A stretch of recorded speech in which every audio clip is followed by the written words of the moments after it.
You know, just as we assumed office, we were inundated with heavy rains and floods and some storms. And immediately the entire government got into action.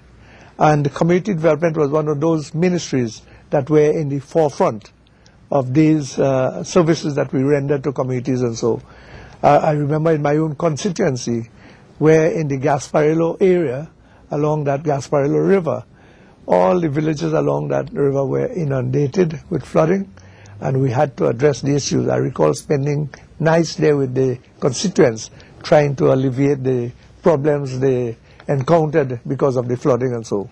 And the National Commission for Self-Help was one of those agencies that were up in front to assist those communities.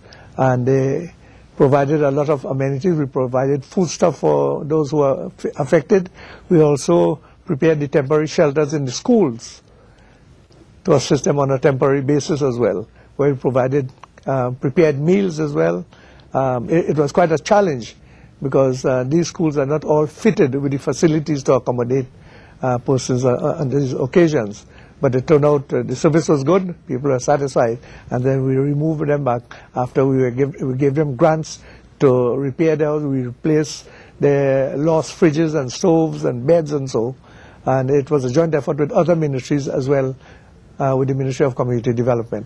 Under the National Commission for Self-Help Company Limited, people applied for grants, and it took them, in some instances, years and months to receive those grants.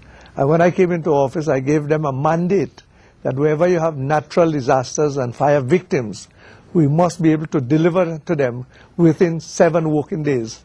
And I could tell you, when we had the flooding at, the storm in what we call Toko, right? We delivered there in 14 days.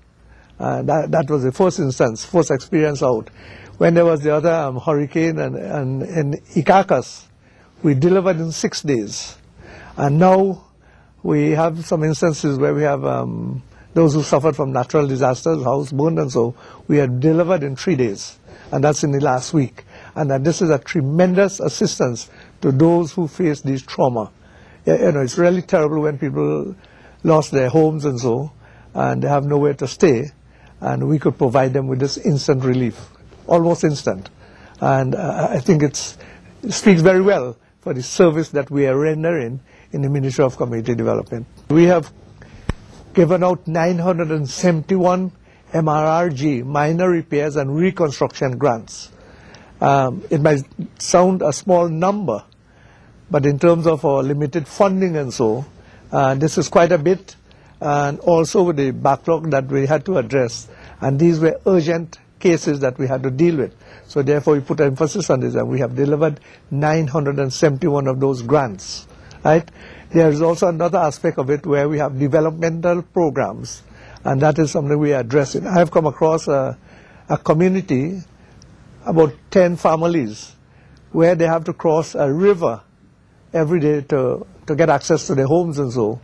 And every time you have heavy showers, they were in a problem. Is that the footpath they had there, the wooden bridges and so, make new bridges, used to always wash away. And next morning they have to come and look for these planks again to replace them.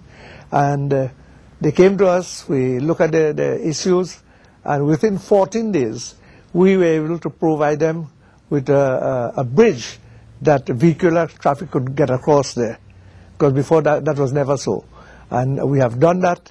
There was another situation I recall where you had a private road where you had people, about 18 families living there, and you had a major landslip cutting away the entire roadway.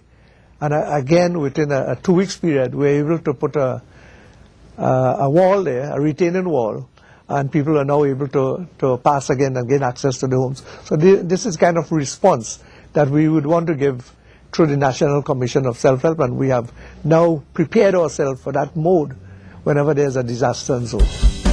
But we are going out and identifying communities where we could build and train people in handicraft.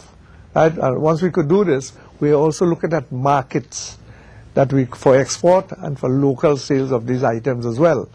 Right now we have come up with a program that will start in another 2 or 3 weeks at 7 venues for training, and we have a cadre of staff outside there that are all roaring to go with this training facility that we are embarking upon.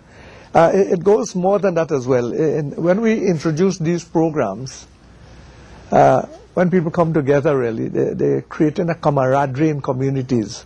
And you have a lot of people outside there who could do crafts, and they do it at home. So that we just bring these people together and put some finishing touches that would prepare them for the sale of these items, even to local stores. And we are looking at putting together for export market as well.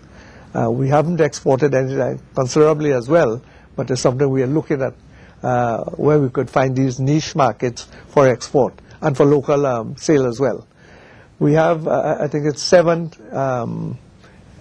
venues where we are going to do this training as well, right? So that is something we have people who are showing tremendous response for these programs. We have to create a kind of patriotism in this country, that people will see themselves working and improving their own lives and thereby improving the country per se, right?